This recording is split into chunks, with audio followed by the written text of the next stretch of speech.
Here we go. Morning Wood Radio, 7 a.m. coming at you live on this beautiful Monday morning with your host, Hunt the Sheriff, and our guest host today, co-host, the OG of hybrid athletics, Mr. Alex. How are we doing today, everyone? That's a good start, Ryan. That was a good start, man. So just off the I'm, top of the dome. I'm pretty much hyped now. Yeah, Good. dude. So I like to ask people this, and I think you'd be one of the more interesting people to ask because I've looked up to you for a long time. Morningwood Radio, the reason why I started the podcast was that morning energy, the power that you get in the morning, just bursting out of bed. And I'm always curious with a high level performer like yourself, what is the thing that gets you out of the bed these days? Oh my God, man. It's funny because I think earlier in my career, it was the list of things I wanted to do on any given day, and the list of things I want to achieve, the list of things that just actually excite me was always so much bigger, I think, than I had the room for in my head when I went to sleep. It was the kind of thing where I used to consider myself a real night owl, right? Like nighttime was when I did my best thinking and clarity and everything else. But nighttime was so isolating for me. And it's like it's this introverted time, right? It's the time when you quietly sit and you can meditate and everything starts to go silent around you. And for me, that's when I come up with ideas. But my thought always was Monday was a time when you actually make all those ideas actually happen. That's your first chance to actually do something. Nighttime for me was like I can plan, I can think about the future, I can think about what I want to do. I have that time of like quiet contemplation. And then you get excited for the morning because the morning is when you actually put it all into action. That's the chance to do all those things that you wanted to do the night before. And that's Dude, I think you and I live on two different spectrums because I wake up and I have superpowers in the morning, and by the end of the day, my brain is totally effed. Like I'm done. I'm tapped out. There's been so many things that have happened to me throughout the day that I have no bandwidth by the end of the evening. Like I have to go to bed early so that I can use that energy in the morning. But I do understand the isolation and thinking. I think that's why I live in the mountains. I maybe think that you live out in isolation because, that quote from Hunter S. Thompson, you'll never find reasonable men on top of tall mountains. Like you have to remove yourself and put yourself in rare places to get to these kind of rare and exceptional kinds of performances and thoughts. So you're in the desert and you stay up late at nighttime. I'm on top of mountains and I wake up early in the morning. So similar men, different hours. Thing, isn't it? It's the same thing. You go outside, you're just surrounded by that silence. And you've got So I just out of curiosity, have you always been a Southern California desert man, or is there something that just kind of just has brought you deeper and deeper into the woods? Man, probably like lifetime crisis. Dude, I was like coming out of college. I was actually in Manhattan working for a little bit. And then I worked down in Durham, North Carolina, in the Research Triangle for years and years. So for me, it was always just like big city and then suburbs. And I think as time has gone on, I think I've gotten what I wanted to from cities and more crowded places and just slowly moved my way further and further out. I mean, like future at this point, thinking about moving out to, like northern Idaho or something in the middle of nowhere and just kind of getting further and further from civilization. But, you can stay connected so much more these days, too. Because the thing about cities, the thing about all that was like you never wanted to be too far from reality. You never wanted to be too far from peers and too far from family and all that. But, now with connection the way it is, you really don't have to be. And it's nice, I think, especially as I get older, and I'm sure you understand this, sometimes to be able to turn off the noise, just be able to like close the screen and go outside. And all of that chaos, all of that input, all of that constant stimulation is just gone. And, dude, I was just talking with a group of people the other day, and we're sitting down and we're kind of just talking through, I don't know, everyone's kind of bringing up their thing. Like some people are like, I like breath work. I like meditation. Like, I don't do any of that. I do my very best to disappear like 1 or 2 times a week. And then I pack my schedule. So after my world championships every year, I take 2 to 3 weeks off and I go hiking in the woods. Yeah. And I will come back with more energy and more psychological freedom than I have like at any other point in time in the year. Yeah. And getting away from all the distraction points allows me to actually think at a high level, come creative, come back as a better, more positive person. And I don't know if I am going to become like the Unabomber and like disappear deep into the woods. But I fear for that.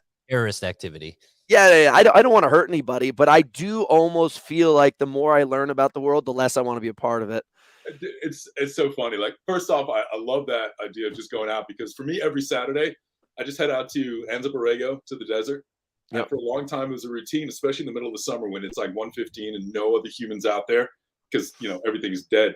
Just go out, just find a good trail to go hit for like an hour or two, maybe three, and it's just since it talk about like complete silence, like nothing else can live out there. So it's that same sort of thing though. Yeah. Go out and it is such complete, just you, your brain, and that's it. And I don't know, it's cleansing in a way. But man, it's funny what you say though, like getting further and further away from like civilization and talking about, oh, you see all the ills and problems, and your brain starts to go, maybe we just need a reset button. And then you're like, oh Right. man. I say this all the time, but if you say that publicly, then all of a sudden it's like, wait a second, maybe you're the problem. Like, no. I'm trying to say I'm stepping out. Exactly.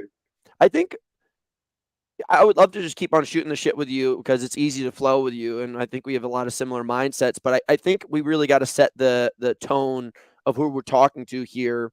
Who are you? Yeah, basically. Interestingly enough, so we do this every week and we set up ahead of time notes so that people can come in and ask questions about the questions about the desks, kind of add direction to it. You, of anybody in the year and a half that we've been doing this, have gotten more feedback than anybody else I have ever posted about. I've had people, all my friends calling me, say, ask him about this, ask him about this. So you're kind of like this folklore legend that I think a lot of people know about, and maybe don't have the street cred or like the followers to really represent some of the impact that you've had on the community. I mean, I think I found out about you maybe for the first time, maybe in 2012 to 2014. I don't know if that's it. Yeah. I remember reading kind of like these, like hearing these stories around the gym of a dude who can run a sub 420 mile and deadlift in the high hundreds. And you're like, what the fuck are you talking about? And you're like, yeah, his name's Alex Viada. And then all of a sudden back then, the internet was so shitty, you'd like type it in and there's just like this really buff picture of you in a couple sentences. And that was it, right? That was it. And you're like, so where else do you get information about this guy? You're like, well, he lives deep into the woods. You're never going to find him. He hasn't graced us with his presence in a decade. And so from what I understand, and I let's make this a conversation because that's the most exciting part about this. You have been a person, and I don't know where it all started. That's a curiosity for me. You were a person who seemed to have hit this bandwidth. If we're talking about opposite sides of the spectrum of athleticism, you're talking about a guy who has this massive power potential, quick 40, high vertical, big power lifts, really intense tension and explosive tension. And then you're talking about this other end of the spectrum where you're looking at like the Ingebrigtsens and the marathoners and the Jan Fordinos and things like that, who have this spectacular engine that allows you to efficiently move a body through time and space. Mm-hmm. Now, finding somewhere in the middle is where this title of the hybrid athlete is. And I was reading an article about you, and you said that used to just be called being in shape.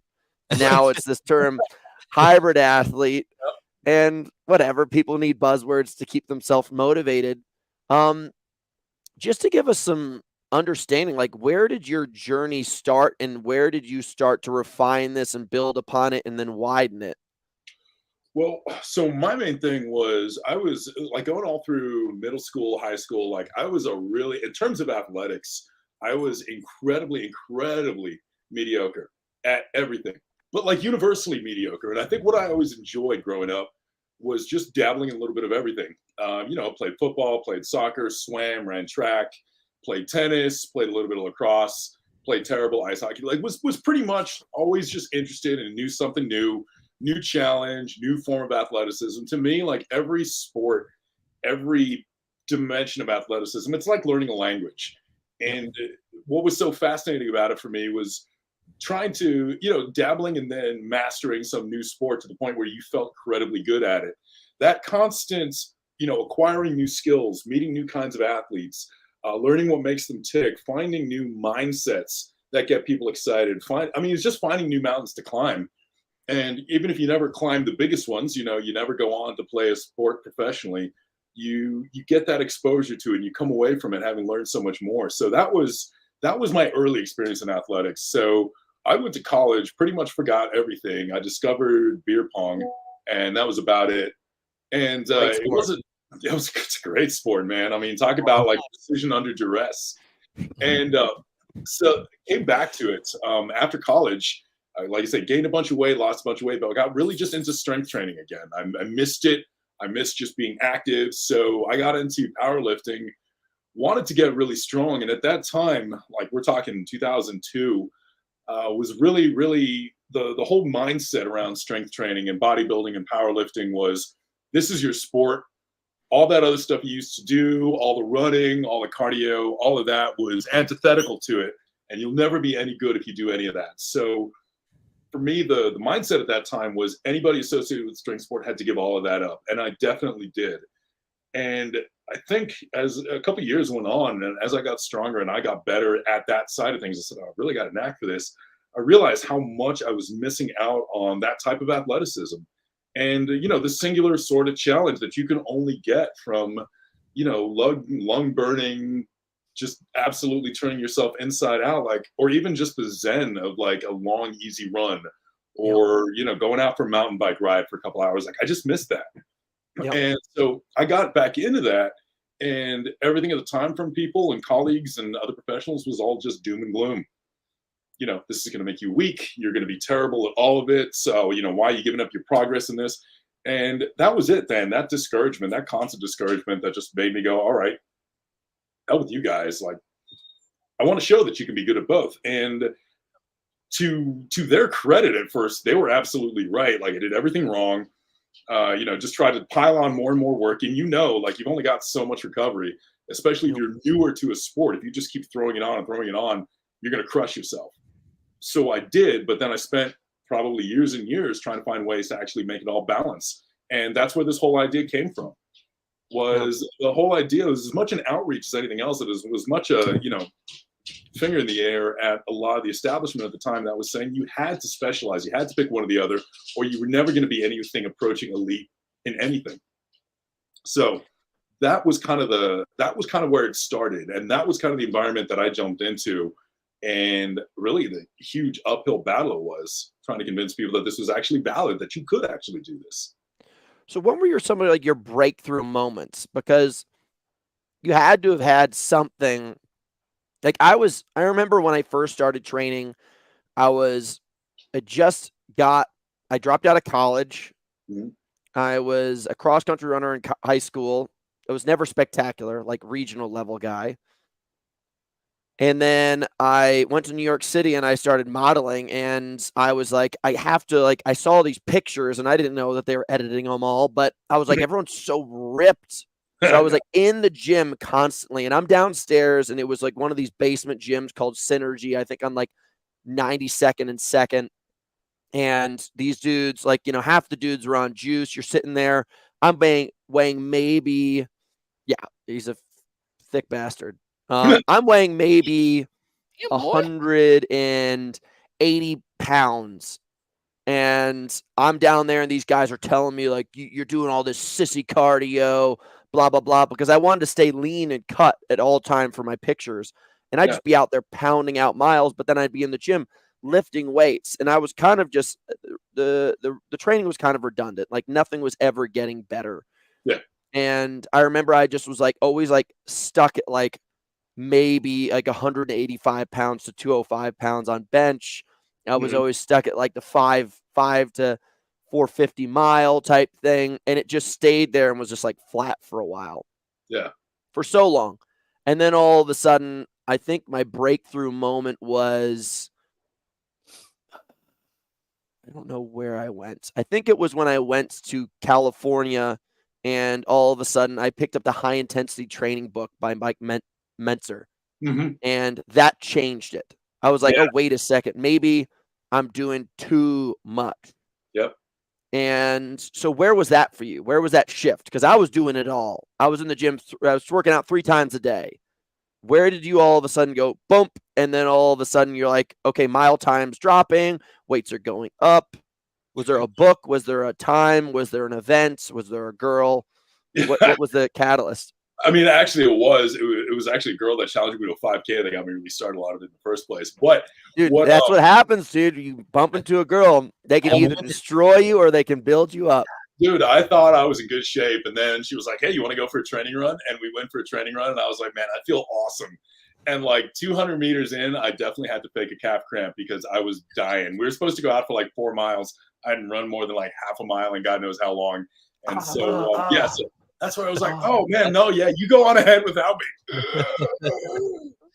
So, yeah, no, for me, honestly, the biggest thing when it came to the weight training side of things was I spent more time actually reading about and reading from the West Side guys. And I know that sounds almost odd because, that's about as much on the strength training side of things as you can get.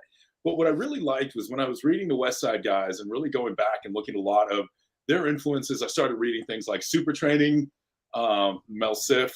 And if anyone's ever told you, by the way, that, oh, yeah, like I read Super Training once, they're absolutely lying because that book you probably have to read it like 8 or 9 times.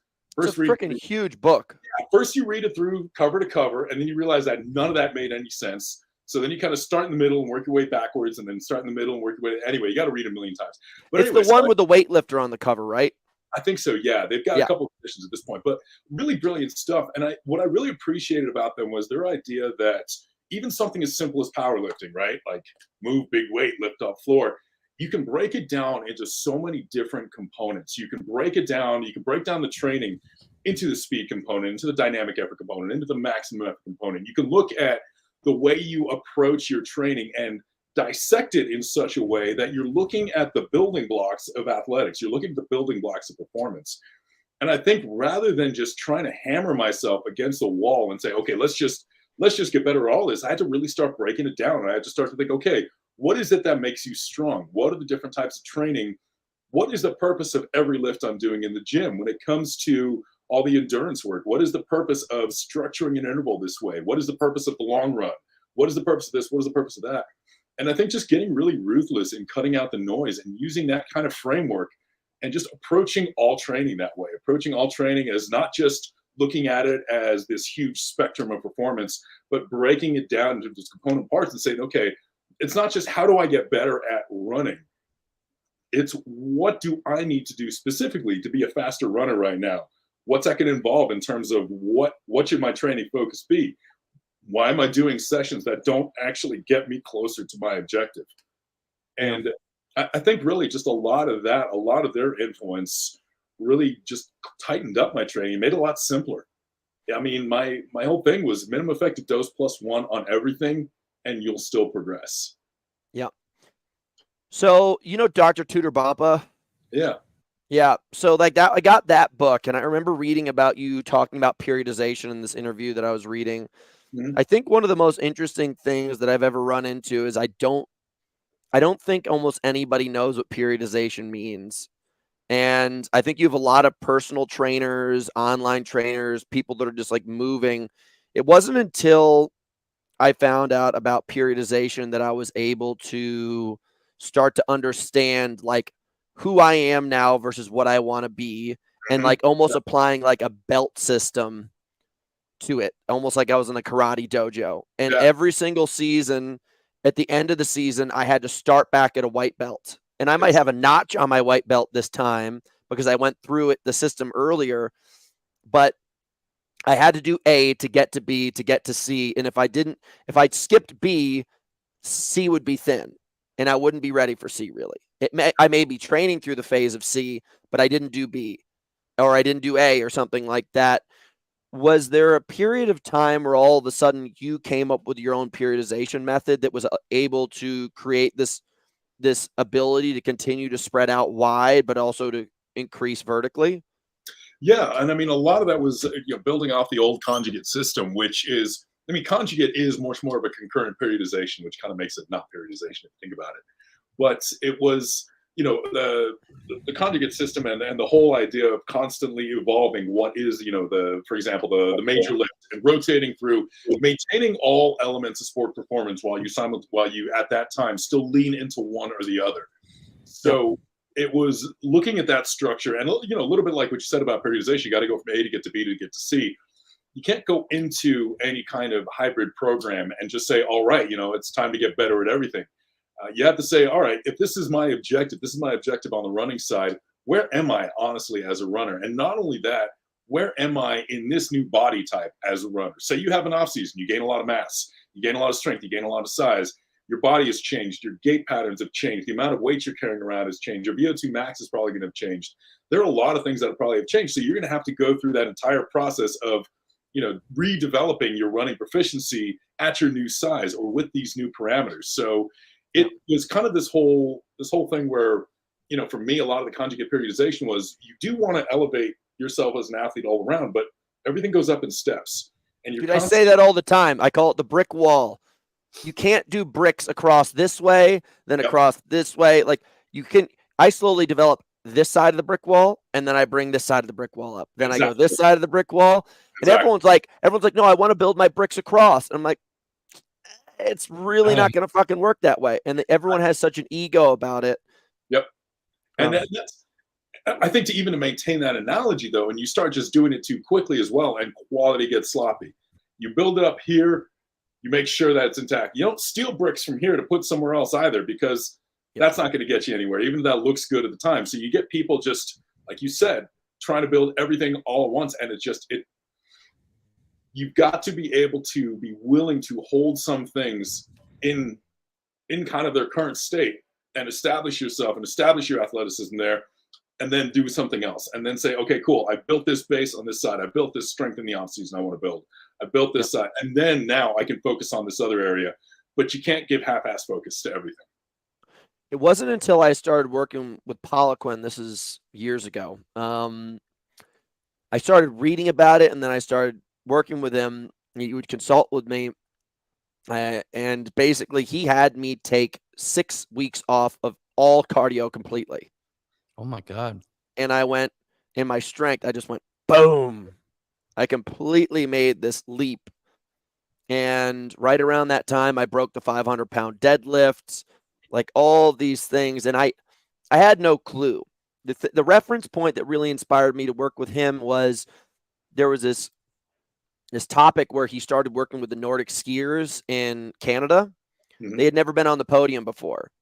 And he sat down with all these guys. He goes, your power output shit, your wattage is shit. You need to stop doing cardio. And they all freaked out. The next Olympic cycle, he had a couple medalists at the Olympics through Canada. And I said, F that, I'm all in. I was like, I want to be on the Olympics. And speaking of what you were saying earlier about the body type, and you were talking about the Olympics, I think this is the quote that I pulled from you. Boom, boom, boom.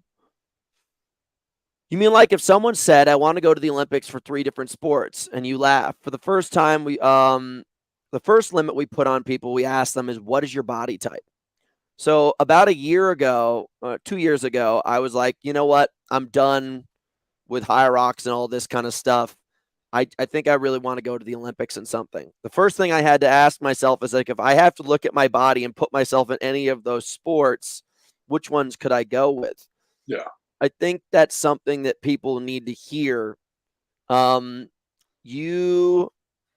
cannot cheat your body. You can go places with your body, but you can't cheat it.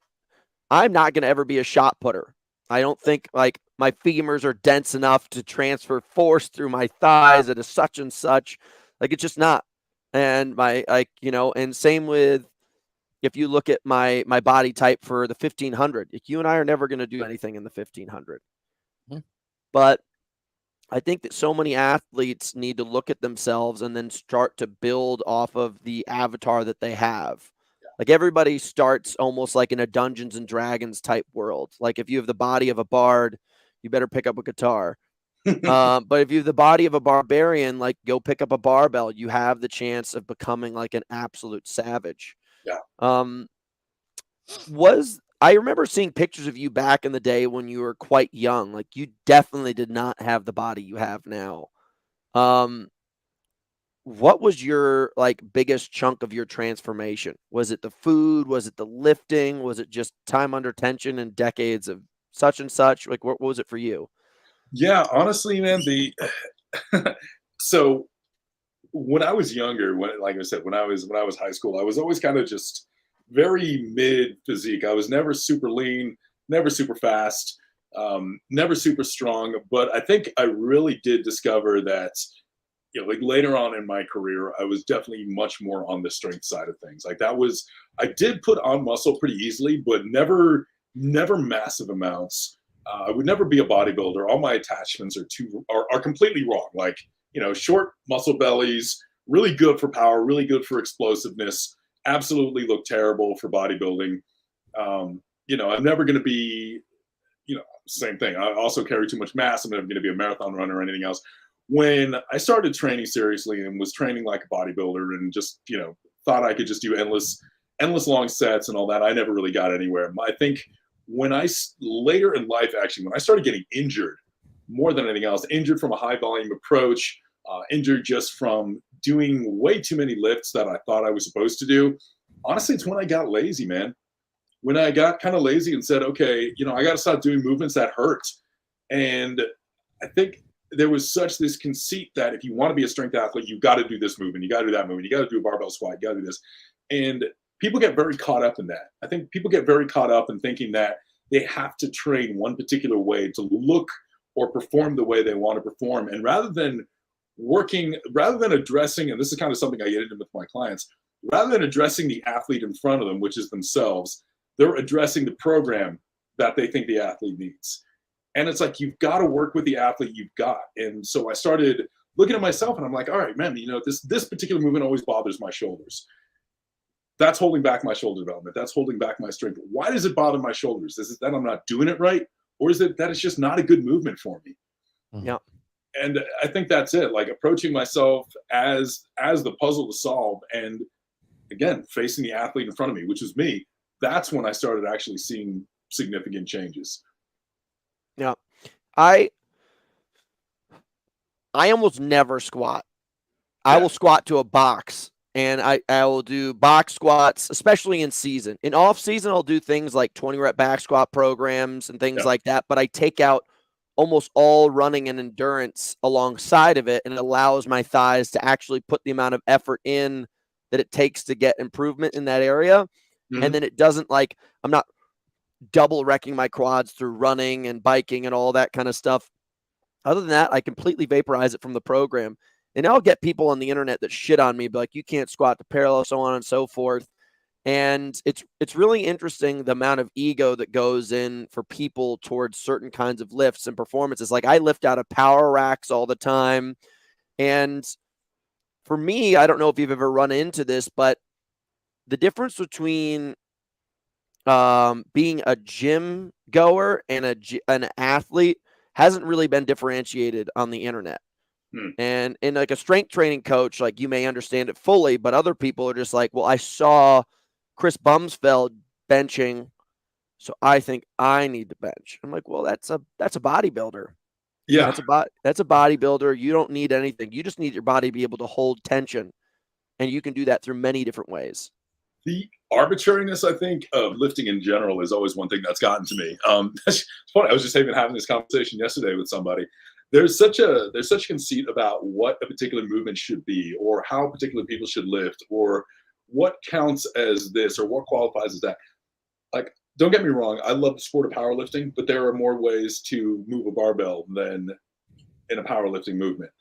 And again, if you're an athlete, if you have sport objectives, you need to be training and doing things in such a way that make you a better athlete. Out of curiosity, and then you've got me on something I wanted to ask you. Why do you sumo deadlift? Because conventional deadlift screws up my back. Okay. I hate it. I've always been bad at conventional. Like my conventional is about 100 pounds less than my sumo. Yeah. And I just wondered because there's no athletic movement like that. I give people like shit all the time. They're like, I want a sumo deadlift. I'm like, okay, tell me a sport where you sumo deadlift, like that movement pattern is similar. See, sumo deadlift is, there's a lot more focus on the adductors. There's a good amount. I mean, it's a strong hip movement, but Yep. it doesn't have the same hamstring stimulus that a regular deadlift would be. To my end, I would say there are very few athletes who need to be deadlifting, period. Like it doesn't do much. Do something with actual triple extension if you really want to get that. Do something with a knee bend, like a squat or a box jump or some appropriate plyos if what you're looking for is explosiveness in your legs. For me, the deadlift is just fun because I like lifting heavy weights. Yeah, that's it. Period. Full stop. But as silly as that sounds, though, like from an athletic standpoint, there's a lot to be said for that, and a lot to be said for just giving athletes and giving people wins that they like, ways that they enjoy training. It gets heavy weight in my hand. It's a good way to start the workout. I like the feeling. I like the headspace that you get into before a heavy lift. I think even the aggressiveness that it gives me that one day in the gym when I have to go in there and deadlift is something that's good for my headspace because it's missing in a lot of the other type of training that I do. And right now, since I'm not really training for anything specifically, I think it's really important that athletes as much as the physical side of things can deteriorate if you don't use it, for athletes, a lot of the mental side of it deteriorates if you don't use it. If you switch from one sport to another or get away from sport, you don't have anything that lets you be that sort of aggressive, hyper-focused or anything else, you start to lose that mindset. It starts to go blunt. So for me, it's keeping that side of my brain sharp. It's keeping that side of my attitude and keeping that side of my overall athletic performance as sharp as it can get, knowing that, with the sumo deadlift, you've got about a quarter second to decide as soon as you touch the bar whether or not 700 pounds is going to move. Because if it doesn't, if you don't approach it that way, you don't visualize, you don't go through that whole system in your head where you picture yourself actually about to start the movement. You picture how it's going to be. You picture the first couple milliseconds as the bar leaves the floor. You don't go through that exercise, you lose the ability to do that. And I think it's important. Yep. So I think in a lot of I don't even want to call it training right now. I'll just call it exercise since there's no goal. A lot of it is trying to keep everything sharp and keep everything fresh, no matter what it takes to do that. I appreciate that. A good heavy deadlift really just put some pep in your step. It does. It does. I think there's a big internet divide on team sumo versus team conventional, and there's a lot of shitting going on in the sumo, and it's like, okay, yes, I can do that. It hurts my back. So are you coming at me because I can't do that because it literally hurts my back, and so this makes me feel good, and it's something I can put up heavy weight on? Also, dude, it's all stupid. Yeah. I mean, okay, look, a barbell is an arbitrarily designed tool of an arbitrarily designed diameter standing on top of arbitrarily designed plates, ways the whole thing is made up. Yeah. I mean, and the thing is, not everybody is built for a deadlift either. People are different heights. How can you say that somebody who's 5 feet tall and somebody who's 6'9" are doing the same lift? I mean, it's just not. It's all silly. Have you seen the old pictures of men's weightlifting clubs back before barbells were really what they are now? Yeah. They're just picking up circular objects and balancing it, and they're all in man thongs hanging out with goatees. I would do anything for a weightlifting club like that. That is the future I want. And we should start a chain, man. Dude, we're all down at a shipping yard, just lifting up heavy metal gears, hop, hey, ho, hum. I would kill. Dude, that would be, and everyone's got to wear loafers or whatever else because I don't even know what they were wearing. And the only moccasins. Yeah, exactly. And the gym store is just singlets that are made of leopard print. Mm-hmm. Have you seen? I can't remember his name, but the video pops up on the internet every once in a while. He was a Russian strongman, and he worked in the circus. And they show him doing juggling acts with 70-pound metal spheres. Yeah. And he would juggle multiple of them at the same time. And he tosses the ball to somebody in the crowd. And it cripples the man. It absolutely cripples the man because he wants to show hey guys, this isn't fake weight. Yeah. That to me, I've always dreamed of. I always tell people when I'm retired, I will spend most of my time in the backyard, digging holes and lifting rocks in front of my wife and children just to show my alpha male syndrome. Just bruh. You see that big rock that dad lift? And I have these 1,000-pound stumps on the side of the house that I just will go out if I just need a little surge of energy, and I'll just go deadlift one of the stumps, and it's my favorite. So one of my good friends, bless his memory. He is no longer with us. Bud Jeffries. Oh, I love Bud. This is the guy. Sorry, I don't want to steal away the story, but you need to watch this video for 3 seconds. Dude. I love Bud Jeffries, by the way, dude. I used to DM with him all the time. Dude, so yeah. I don't know if it will load. When it gets loaded, let us know, Ryan. Say what were you saying about Bud?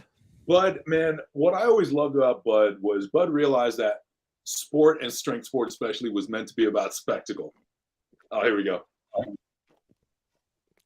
I mean, dude, this is so insane. This is a Bud Jeffries type thing. Exactly. Strength is about sport is supposed to be fun. It's supposed to be about spectacle. It's supposed to be about pushing human limits. That's why it exists at the end of the day. I mean, that's why sport is popular. This is no more or less a sport than strongman or powerlifting or anything else. Or the Olympics. Like, I mean, at the end of the day, who cares what he's doing? It's cool. Yeah. It's no, dude, you're gonna see me in 10 years doing this exact thing. Bud was so impressive where he would do like strongman yoga. That blew my mind. Like every once in a while. Yoga? Well, I mean, there was nothing really, but he would like put himself in like a side balance while holding like a chunk of metal that weighed like 150 pounds. Yeah. But dude, when he would do like the Zerker carries in front while dragging stuff behind him with like 600 pounds and stuff. Yeah. Unbelievable. Exactly. Unbelievable. And, I think, I don't know, I got to say sometimes what people like about having all their lifts be consistent and everything else is that they feel like, okay, I have a frame of reference. Oh, okay. Yeah. Like I know what this guy is doing because I've tried it. Okay, cool. Like maybe there is something to be said. And certainly in organized sport, you need that absolute frame of reference. But when it comes to everything else, like I said, the point of strength sport is to have a little bit of spectacle, to have fun, to push human limits, and to do things that are meant to be just even subjectively impressive. Yep. And so that's why, like, when you see somebody, like, see someone who's like 5 feet tall and, sumo deadlifting, and it's like some ungodly amount of weight, but they move it that far, and people go, oh, that's BS. Who cares? It's still spectacle. It's still kind of cool. Like, do I consider that as tough as, like, me moving it like this far off the ground? Like, no, absolutely not. Dude, admittedly, some of my favorite things to watch on the internet is when you see like the midget powerlifters that put 4 plates on and do a squat. Like they move 6 inches, but it's insane. It's insane. So also, do you follow much like old school powerlifting? Or anything else? What would be your definition of old school powerlifting? Like back in the day? Yeah, back in the day, and now even just type stuff. Yeah, and now leading more into like what's still equipped lifting, benching and bench shirts and things like that. I don't like that. Yeah. So there's this guy now, Jimmy Kolb is his name. Yeah. And he is like one of the few guys out there who's still like lifting big weight in full bench shirts and everything else. So he and bench shirts are like thick canvas material and, poly and all that. You can barely touch your chest with 600 pounds. Yeah. You put that, he benched 1,400 pounds. And and people are like, oh man, look at the range of motion on that, and it moved and blah blah blah. The fact that his bones didn't cripple. Exactly. You got 1,400 pounds in your hands. That is twice what most of us could dream of deadlifting. And I mean, all the little bones in the hands, the fact that the shirt is crushing his chest and all that. To me, it's ungodly. So you see a lot of people sniping at that, going, okay, yeah, you think this is an easy way to lift, but you don't realize how incredibly most people will be broken just putting the outfit on. Oh my god, yeah, exactly. Yeah, dude, there was this guy named Tom, I can't remember his name. So I was at Malibu Fitness. I was a trainer there, and I'm deadlifting. I'm getting to the high 4s. This is young me. I'm fucking pumped. Yeah. And this guy comes up. He's a thin, kind of spindly older man. He was a personal trainer there, and he would show up every day on his old dirt bike. That's how he got to the gym. And I was like, this guy's just a bum. Tom, I cannot remember. He was a WWE wrestler, held the world record in deadlift, and I didn't know this. And he comes up, he's like, hey, man, you should actually deadlift off your midfoot. You're kind of way back in your heels. And I was like, all right, whatever, man. And then later on, someone comes up and he goes, dude, you know that dude used to hold the world record in the deadlift? And I was like, what? And I go on to find out about this guy. I don't know how he had the transformation because he used to wrestle for the WWE and everything. dude used to be a giant, and now he come down to this size. Like, he just shrunk over the years, but like absolutely unbelievable. And I don't know, like when I saw his body, he had like a couple little frame points where you could tell he used to be a beast. His bone structure was different and everything like that. But I honestly go back and I watch videos more so of the old school powerlifting than I do now. Yeah. And that stuff's like by far the most impressive stuff. Like Ed Cohen back in the day, that stuff blew my mind. Okay, so just to not to take over here for a second, but I think this whole conversation, early on in the whole conversation, we were talking about, okay, what does hybrid actually mean? Is it just a buzzword? Is this, that, the other?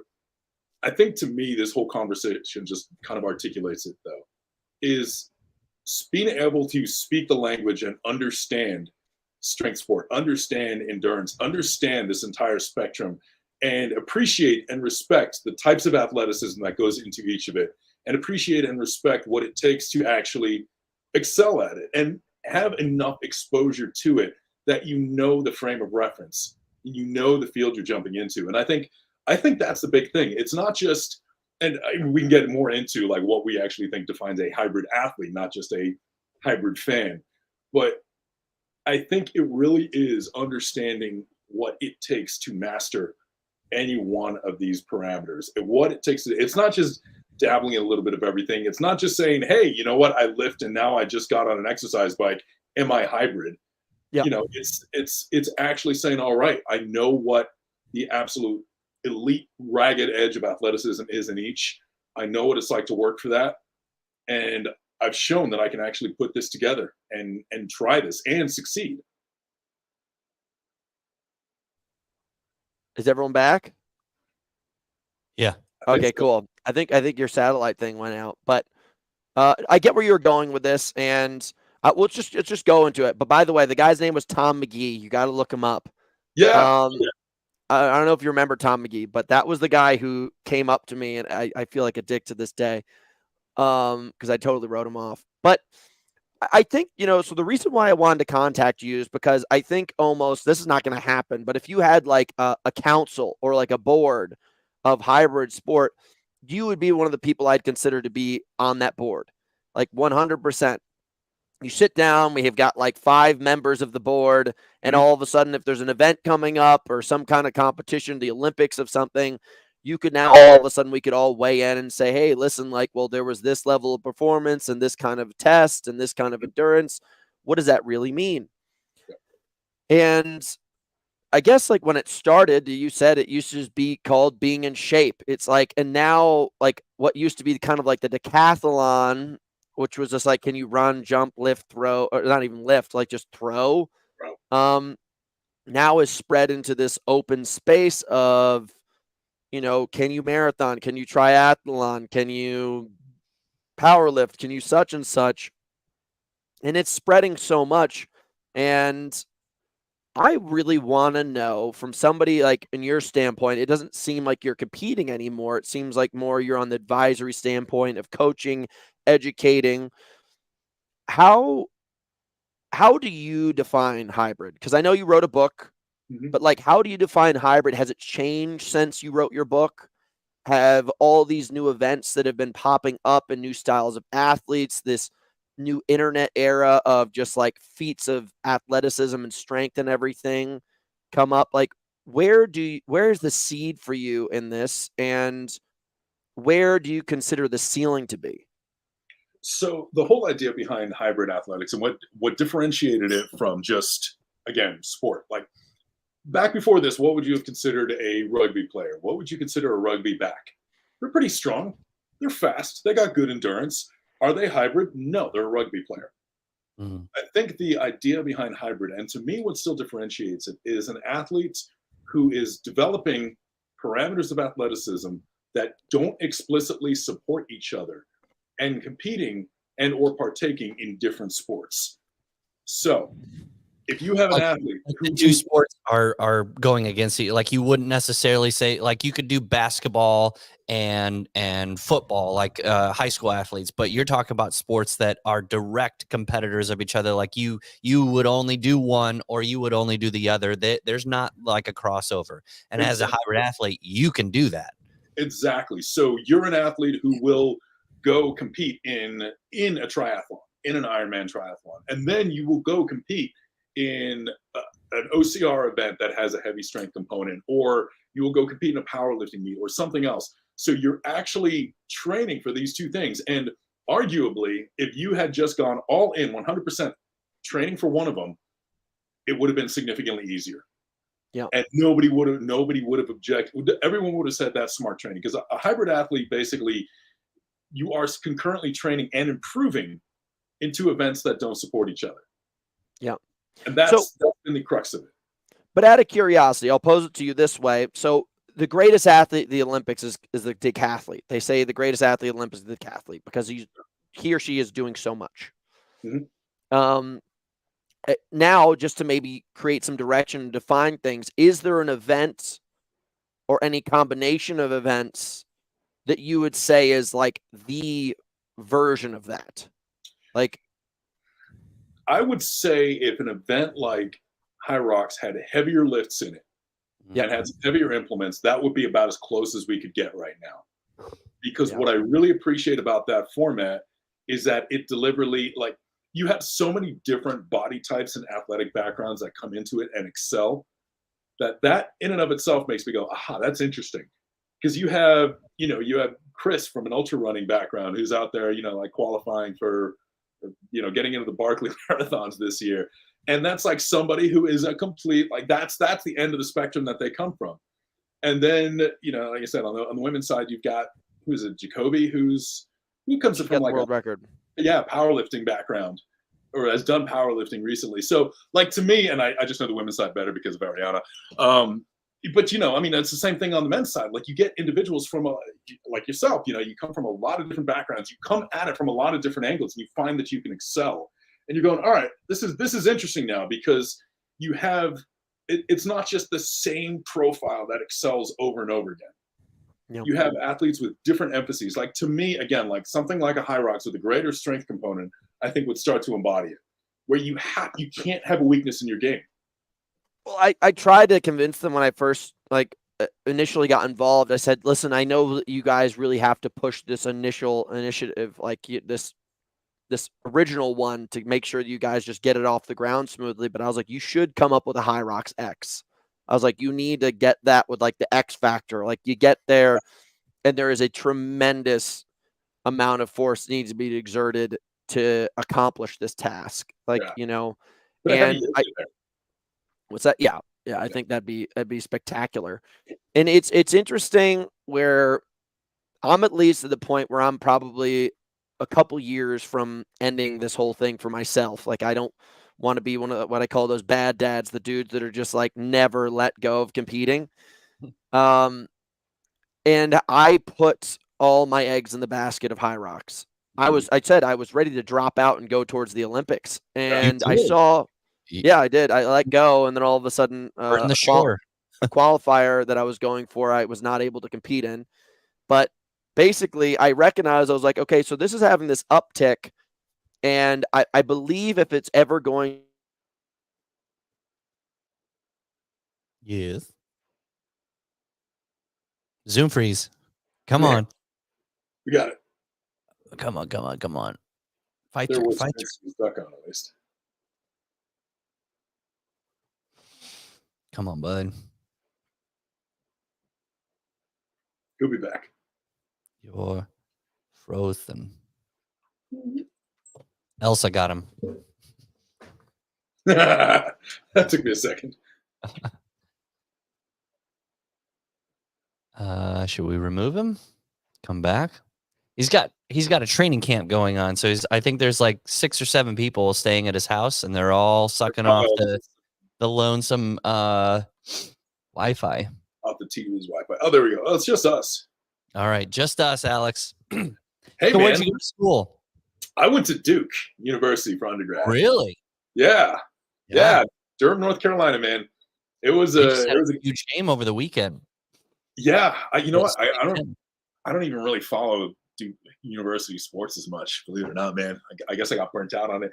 Actually, it was funny though, because that was actually a big part of what got me away from sport to begin with. Is you go to a D1 school, And, you're in high school, and I'm like, all right, great. I can play all these different sports. And you go to a D1 school, and they're like, actually, no, you suck way too badly at any of them. You can't even be on our club teams. And you're like, all right, I guess I'll just drink my way into oblivion then. Well, so that's what I was going to ask. Did you go to Duke for a scholarship, like with athletics, or your grades were just so great? No. Yeah, it was mostly grades and test scores and all that. I would have dreamed to be able to get any kind of athletic scholarship, but part of that was my exercise ADD as well. I always think firmly if I had focused on one or two sports, probably would have been a lot better at them. But that wouldn't have been the enjoyment for me. And it's funny going into this conversation. I think that was a really, really formative, and where a lot of this got started was this whole idea of not having to pigeonhole yourself into one thing. Mm-hmm. That's the enjoyment, like I said, is learning new languages and also being able to talk to all these different athletes who understand different mindsets and can speak to the history of powerlifting and the history of marathon running and talk about the history of the Tour de France and all that. Like, to me, that's all fascinating. I love athletes of different backgrounds and sports of completely different mindsets and histories. And I don't know, I could never be too much of a fan of any one particular area. So are you interconnected with the High Rocks world now? Because you're an accomplished author, and it sounds like you maybe coach a couple of the High Rocks athletes. Yep, I do. Maybe? Yeah, we're actually like a High Rocks affiliate now. I actually might be speaking at the High Rocks Master course in December. Okay. They offer those before the events. So and I love the sport. Love that team over there. I love the way they're going. I really like Hunter's idea of the High Rocks X, though, where you just throw some like heavy strongman events in there. We got Hunter calling in. Oh yeah. All right, put him in. Hunter. Hey, you're live on. You're within the show now. You're talking in. Well, I'm sorry, boys, dude. Our internet completely just went out here in the cabin. I think, unfortunately, right as we start to get to the meat and potatoes of this thing, we may have to do a part 2. Okay. Yeah. Good with it. Yeah, dude. I'm really sorry. That's all right. Alex and I just sat in complete silence because all of us are just we don't have any topics to talk about. We're very boring people without you. Well, I listen, if you guys just want to close it out, chat a little bit, and just let everyone know that we'll do a part 2. I don't know why, but just looks like everybody's internet just shut down. Dude, it happens. That's all right.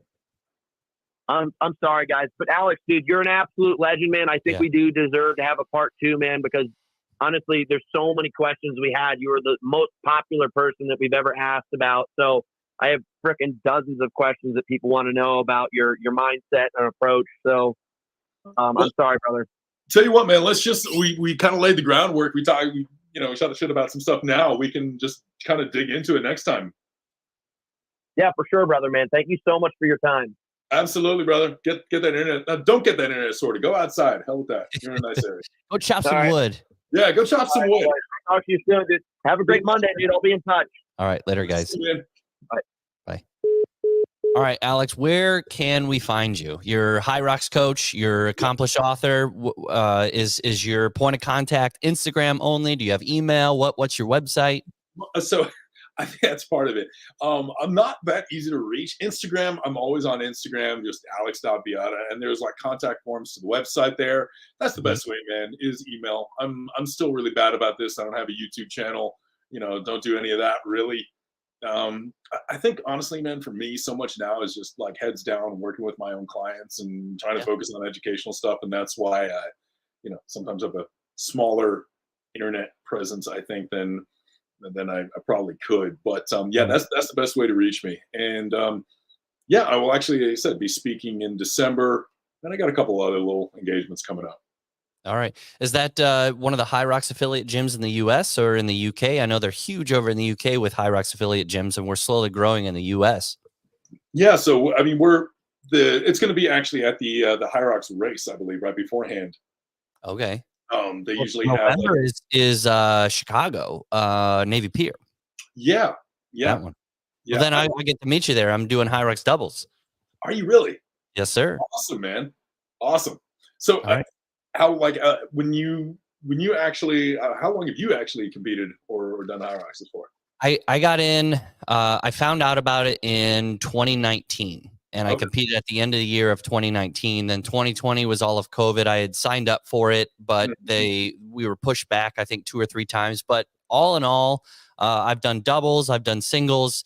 I qualified for High Rocks 2021. Or 2022 in Las Vegas. And I got in with an hour 30. So they have really tightened up that belt as far as like qualifications now. So an hour 30 is like, you might as well get back in the parking lot. You got to get sub hour in order to get into these qualifications for Worlds. Yeah, man. And I don't want to just like take up time now. Shoot, you want to get out. But yeah, it's crazy how much this sport has evolved. And I think, like anything else, once people start really digging into optimization of it and, athletes really start coming into their own, I think it's been really cool to watch. And I know we're going to talk a little bit more about like hybrid and how this became a hybrid thing later, but it's really shown that it's really helped given this whole, what was just a crazy concept 15 years ago, really helped giving it legs. And I don't know. I appreciate it because as much noise as there is right now about hybrid and it's become a buzzword and everything else, the thing I keep coming back to is that it's actually really exciting because it's getting people doing something that I only dreamed about 15 years ago. And it's finally like, to me, the style of training I love. And, watching people do all this kind of stuff and excel at all this kind of stuff and have that be the general consensus. Honestly, the biggest thing for me, the most gratifying thing is watching how much healthier it makes the average trainee. And people thinking High Rocks has saved people's lives. I know Mark and Lauren Howe talk about how they're on recovery and they've spoken their story, but it's like it's transformed their lives to where it's like something that they can now work for and can fight for another day for battling what they're going through and just something to put their mind for and going towards and training and giving them something to look forward to, basically. Yeah. And if it gets people out there and it gets people like lifting weights and going out and running and getting outside and that whole spectrum, like that's health. And that's why I think it's come full circle at this point, is suddenly actual exercise is cool again. Yeah. And it's taken from like, you could only watch the CrossFit games and it's like, okay, I'm not at that level, but I'm in decent shape. Like, what can I do? Okay. I don't want to get muddy. I don't want to get shocked. Okay. But I'm more, I got more strength than the average bear. Like, what can I do? And then now High Rocks has come into our world. And it's like, oh, well, I could do this. I'm not at I can't snatch 200, 300 pounds above my head, but I could push a dang sled. Well, and I think the other thing as well, and I think what really speaks to me is if you can lift that kind of weight, you don't have to completely give that up to still feel like you'd be good at it. Yeah. And I think that's the other big thing is it's a really hard sell when somebody really, really enjoys one end of the spectrum or the other. This whole hybrid idea leading into like hybrid racing and all that, it rewards it. It doesn't really punish it. And I think that's been really important because it keeps the idea. And I think that's why so many of these like challenges and, run a mile and deadlift this and all that. I think that's why that gets inspiring to people though, is because you say, all right, who I am now and the way I picture myself and the athletic parameters I think I have can still be rewarded in doing something cool. So, yeah. Absolutely. Get into more of this. All right. We're going to do the end of part 1 right here. Alex, we'll have you on again. We'll start part 2. I'm sure Hunter will reach out and sync up your guys' schedules. Yep. We'll get you back on here. But thanks so much for watching today, y'all. And enjoy the rest of your Mondays. Crush the week. And we will see you later. Bye-bye.